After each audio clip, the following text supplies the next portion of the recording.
The novel On the Road by Jack Kerouac influenced a large majority of young adults during the late 1940s and through the 50s. Rebellion and going against the status quo was a large theme throughout this novel, as the two protagonists of the novel, Dean Moriarty and Sal Paradise, live life on the road. Today I will be performing an excerpt from the novel as Dean and Sal travel throughout the country. He woke up at the start of dawn. Off we roared, and an hour later the smoke of Des Moines appeared overhead, over the green cornfields. He had to eat his breakfast now and wanted to take it easy, so I went right on into Des Moines, about 4 miles, hitching a ride with two boys from the University of Iowa. And it was strange, sitting in their brand new, comfortable car and hearing them talk of exams as we zoomed smoothly into town. Now, I wanted to sleep a whole day, so I went to the Y to get a room. They didn't have any. And by instinct, I wandered down the railroad tracks, and there are a lot of them in Des Moines. And I wound up in a gloomy old Plains Inn of a hotel by the Locomotive Roundhouse. Spent the whole day sleeping on a big, clean, hard white bed with dirty remarks carved in the wall beside my pillow and the beet yellow window shades pulled over the smoky scene of the rail yards. I woke up as the sun was reddening, and that was the one distinct time in my life, the strangest moment of seconds. I wasn't scared, I was just somebody else. I was some stranger, and my whole life was a haunted life, the life of a ghost. I was halfway across America at the dividing line between the east of my youth and the west of my future. And maybe that's why it happened right there and then.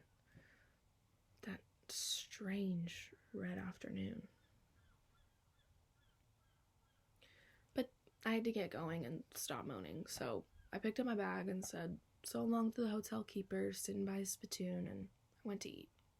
I ate an apple pie and ice cream, and it was getting better as I got deeper into Iowa. The pie bigger, the ice cream richer. There were the most beautiful bevies of girls everywhere in Des Moines that afternoon. They were coming home from high school, but I had no time now for thoughts like that, and I promised myself a ball in Denver. Carlo Marx was already in Denver, Dean was there, Chad King and Tim Gray were there. It was their hometown. Mary Lou was there, and there was mention of a mighty gang including Ray Rollins and his beautiful blonde sister Babe Rollins. 2 waitresses Dean knew, the Betancourt sisters, and even Roland Major, my old college writing buddy, was there. I looked forward to all of them with joy and anticipation. Great Chicago glowed red before our eyes. We were suddenly on Madison Street among hordes of hobos, some of them sprawled out on the street with their feet on the curb, hundreds of others milling in the doorways of saloons and alleys. Whoop whoop, look sharp for old Dean Moriarty there. He may be in Chicago by accident this year. We let the hobos on this street and proceeded to downtown Chicago. Screeching trolleys, newsboys, gals cutting by, and the smell of fried food and beer in the air. Neons winking.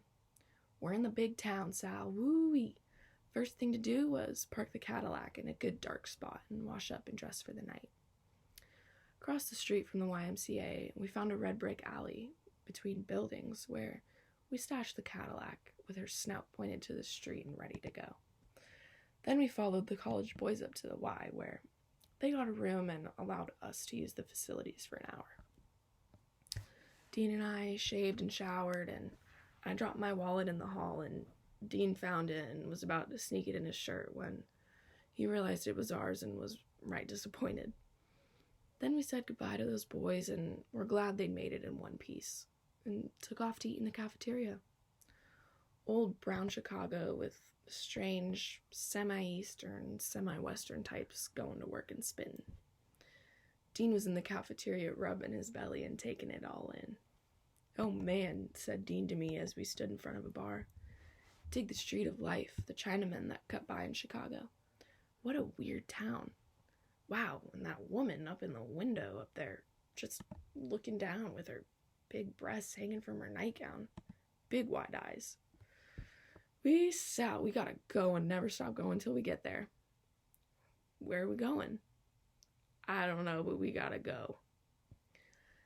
Then there came a gang of young bop musicians carrying their instruments out of cars. They piled right into a saloon, and we followed them. They set themselves up and started blowing. There we were.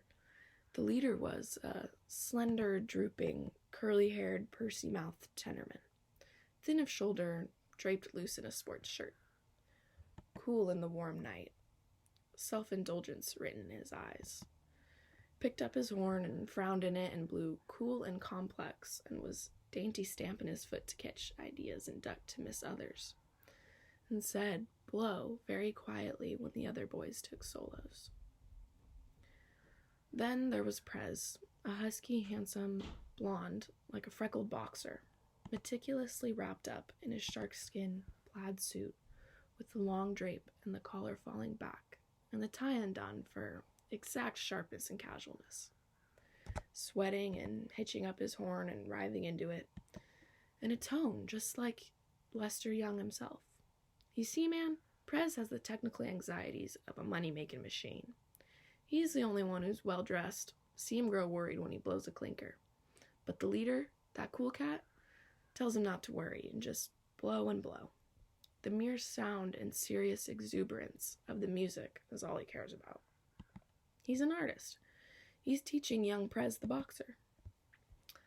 Now the others dig. The third sax was an alto, 18-year-old, cool, contemplative, young, Charlie Parker-type Nego from high school, with a broad gash mouth, taller than the rest, grave.